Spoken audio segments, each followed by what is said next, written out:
Carving candles is an old German craft, still practiced by artisans. It involves layering different colored wax, then carving designs to expose those luminous colors. It's hard to beat the radiant beauty of a carved candle.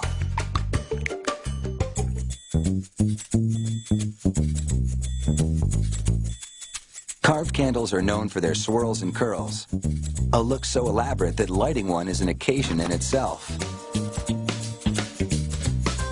The process starts with vats of hot wax in various colors. The candle maker stirs them to circulate the specially formulated dyes. She dips a star-shaped wax core into clear wax and then yellow. The clear wax dilutes whatever color wax follows it.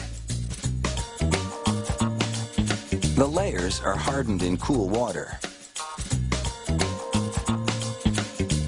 She repeats this process between 30 and 35 times, building up different colored layers on the candle core. As the dipping continues, the candle becomes warmer and softer, which will allow it to be carved. The quick water dips only cool the outer layers. Partway into the dipping, the candle maker deepens the candle's grooves. As she resumes dipping, she has to keep a close watch on the candle's temperature. If it absorbs too much heat, it'll be too soft to carve. But if it's too cool, the wax can splinter. Achieving the right consistency is crucial. It's almost time to get carving. But first, the candle maker squeezes the drippings together and slices them off.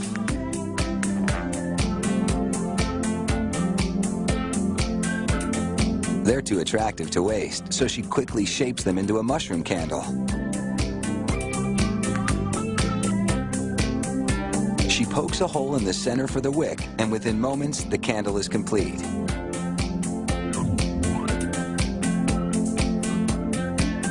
With the big candle at the perfect temperature, the clock is ticking. It has to be carved in just 15 minutes, or it will be too hard to work with. The candle maker slivers the bottom and curls the pieces back. She dunks the row of curls into water to harden them a bit so they don't sag.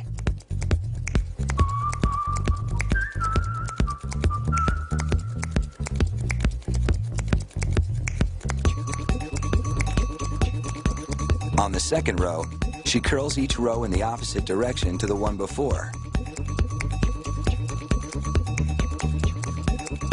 She carves a total of 4 rows, with the last curls fixed upright. Using a square-edged gouging tool, she cuts a windmill design into the upper section of the candle. Then she shapes the wax cutout into a base for the windmill.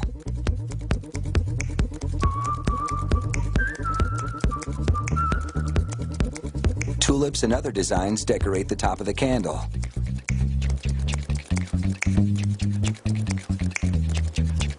She must work with a quick but steady hand. It takes at least a year of training to learn to carve with such confidence. This one is a neat trick. She jiggles a straight-bladed knife to cut the fluted edge of a hummingbird wing.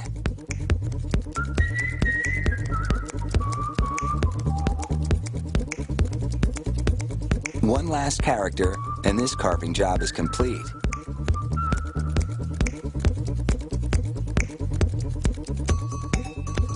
Now, she presses a cookie cutter-like device around the wick. This forms a well that will allow the wax to burn down the center instead of dripping down the sides, which would ruin the carving.